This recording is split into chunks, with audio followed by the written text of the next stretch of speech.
नमस्कार। आज हम बीएड द्वितीय वर्ष 8th paper knowledge and curriculum ज्ञान एवं पाठ्यचर्या विषय के अंतर्गत राष्ट्रीय पाठ्यक्रम संरचना 2005 की प्रमुख समस्याओं का अध्ययन करेंगे। कल के व्याख्यान के अंतर्गत हमने राष्ट्रीय पाठ्यचर्या संरचना 2005 के उद्देश्यों का अध्ययन किया, जिसमें कुछ उद्देश्य रह गए थे। उसमें है शिक्षकों में आत्मविश्वास का विकास करना, to develop confidence in teachers. पाठ्यक्रम को प्रभावी ढंग से क्रियान्वित किए जाने के लिए शिक्षकों में आत्मविश्वास का विकास करना राष्ट्रीय पाठ्यक्रम संरचना का उद्देश्य है। आत्मविश्वास पूर्ण शिक्षण कार्य निरंतर प्रगति पर चलता है।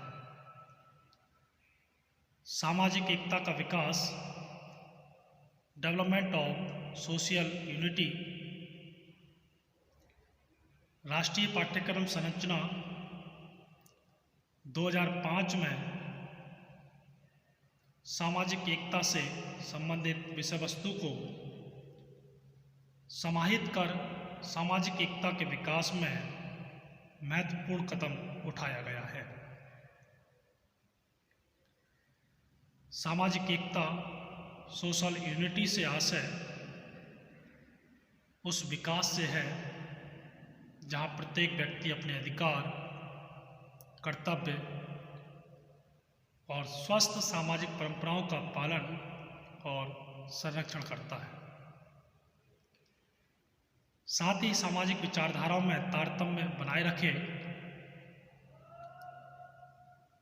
इसीलिए एनसीएफ 2005 का मुख्य उद्देश्य सामाजिक एकता का विकास करना था। अगला है शिक्षण साधनों में समन्वय स्थापित करना, कोऑर्डिनेट टीचिंग टूल्स। यह पूर्णतया स्पष्ट है कि पाठ्यक्रम के निर्माण से पूर्व उपलब्ध शैक्षिक संसाधनों पर विचार किया जाता है। राष्ट्रीय पाठ्यक्रम संरचना 2005 का उद्देश्य शिक्षण कार्य के मानवीय और भौतिक साधनों में समन्वय स्थापित करना है। पाठ्यक्रम में इनके समन्वय को प्राथमिकता दी गई है। उपयुक्त सभी उद्देश्यों के आधार पर स्पष्ट होता है कि राष्ट्रीय पाठ्यक्रम संरचना सन 2005 के उद्देश्य से वास्तविक संदर्भों में स्पष्ट और प्रभावपूर्ण है। इससे छात्रों के सर्वांगीण विकास संबंधी सभी पक्षों को ध्यान में रखा गया है। अतः निष्कर्ष रूप में हम कह सकते हैं कि पाठ्यक्रम के उद्देश्य से राष्ट्र, समाज, छात्र और शिक्षक सभी के हितों को ध्यान में रखकर निर्धारित किए गए हैं। अब बात करते हैं राष्ट्रीय पाठ्यक्रम संरचना 2005 की प्रमुख समस्याएं, main problems of national curriculum framework 2005। राष्ट्रीय पाठ्यक्रम संरचना 2005 के निर्माण में और इसके सफलतम क्रियान्वयन में अनेक प्रकार की बाधाएं उत्पन्न हुई हैं, जिनका समाधान करना अनिवार्य है। पाठ्यक्रम के निर्माण करने और उसके क्रियान्वयन को पूर्णतः समस्याओं से रहित होना चाहिए, जिससे उसको क्रियान्वित करने वालों के समक्ष किसी भी प्रकार की समस्या ना हो, जिसमें जो प्रमुख समस्या आई थी क्रियान्वयन में, उसमें सबसे प्रथम आती है शिक्षक संबंधी समस्याएं, टीचर्स प्रॉब्लम्स। पाठ्यक्रम का निर्माण उचित शिक्षक संख्या के आधार पर किया जाता है, जबकि शिक्षक संख्या यहाँ कम संख्या में होते हैं, जिससे पाठ्यक्रम का क्रियान्वयन उचित प्रकार से नहीं होता है। पाठ्यक्रम में प्रस्तुत अनेक बिंदुओं पर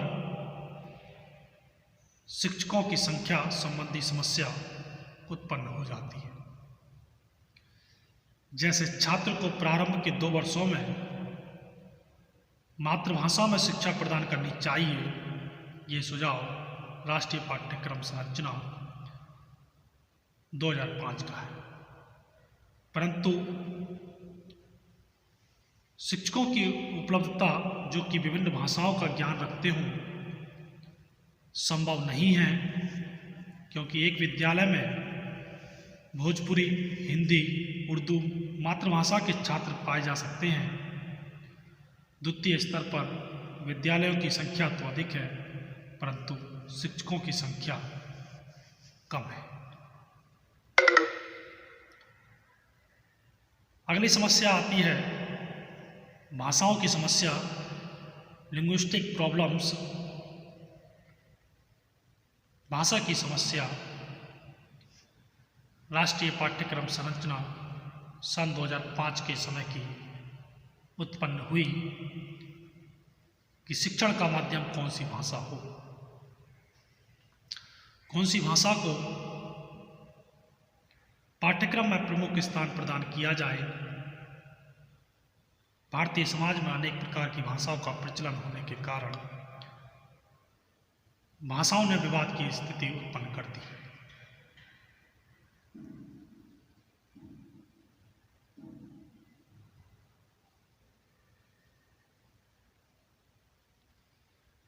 प्रत्येक राज्य अपनी भाषा की उपेक्षा का दोष लगाना आरंभ कर देता है। उसकी भाषा को पाठ्यक्रम में उचित स्थान प्रदान नहीं किया जा रहा है।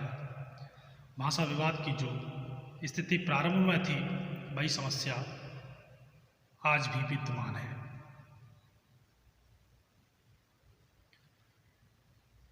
अगला आती है धर्म संबंधी समस्याएं,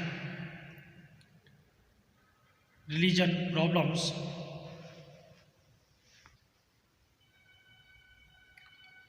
धर्म संबंधी राष्ट्रीय पाठ्यक्रम संरचना 2005 की समस्या रही।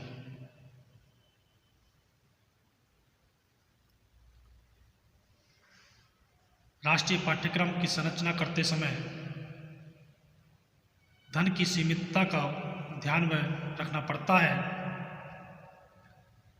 इसके परिणाम स्वरूप पाठ्यक्रम में उन विषयों का समावेश नहीं हो पाता है जिनकी आवश्यकता अनुभव की जाती है। जैसे वर्तमान समय में कंप्यूटर की सैद्धांतिक और व्यवहारिक शिक्षा प्राथमिक स्तर से ही प्रदान करनी चाहिए। इसके लिए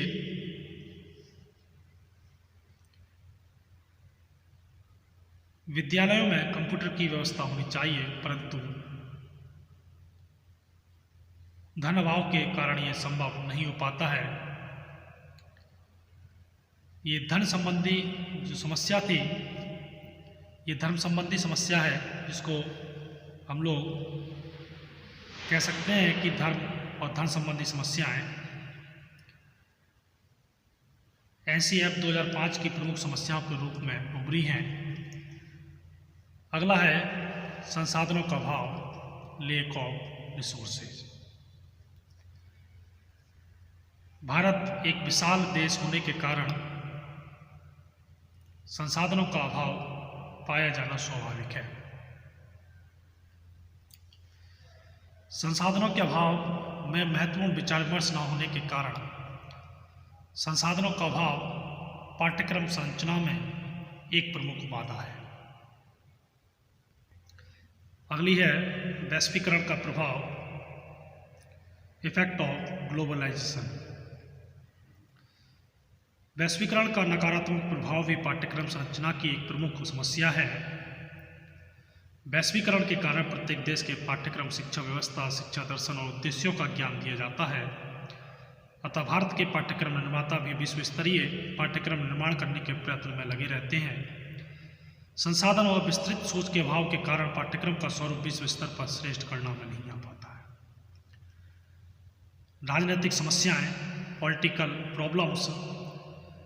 राजनीतिक समस्याएं पाठ्यक्रम निर्माण में बाधा उत्पन्न करती हैं। लोकतांत्रिक देश होने के कारण सरकारों के परिवर्तन का क्रम चलता रहता है। सरकार में पदासीन व्यक्तियों की मनोदशा का पाठ्यक्रम निर्माण में महत्वपूर्ण योगदान होता है। अभी कुछ समय पूर्व पाठ्यक्रम में यौन शिक्षा के अध्याय का समावेश किया गया है, जिसका अन्य संगठनों के द्वारा कड़ा विरोध किया गया। इसके परिणाम स्वरूप यह आशय पाठ्यक्रम से पृथक करना पड़ा। अतः इस प्रकार से पाठ्यक्रम का परिमार्जित और पारदर्शी स्वरूप विकसित नहीं हो पाता है। क्रियान्वयन एवं निर्णय की समस्या, इम्प्लीमेंटेशन एंड डिसीजन प्रॉब्लम। यदि पाठ्यक्रम का क्रियान्वयन उचित रूप से नहीं होता है तो निर्धारित उद्देश्यों की प्राप्ति भी संभव नहीं होती है। पाठ्यक्रम में प्रस्तुत सुझावों के क्रियान्वयन की समस्या भी एक प्रमुख समस्या है। पाठ्यक्रम में विषय वस्तु और प्रकरणों को ध्यान या स्थान प्रदान करने में एक समिति को निर्णय लेना पड़ता है। इस निर्णय की प्रक्रिया में विचार और सोच की विविधता के कारण अनावश्यक विलंब होता है। अतः स्पष्ट होता है कि राष्ट्रीय पाठ्यक्रम संरचना 2005 के समक्ष अनेक प्रकार की समस्याएं उत्पन्न हुई हैं, जिन्होंने पाठ्यक्रम को प्रत्यक्ष और अप्रत्यक्ष रूप से प्रभावित किया है। धन्यवाद।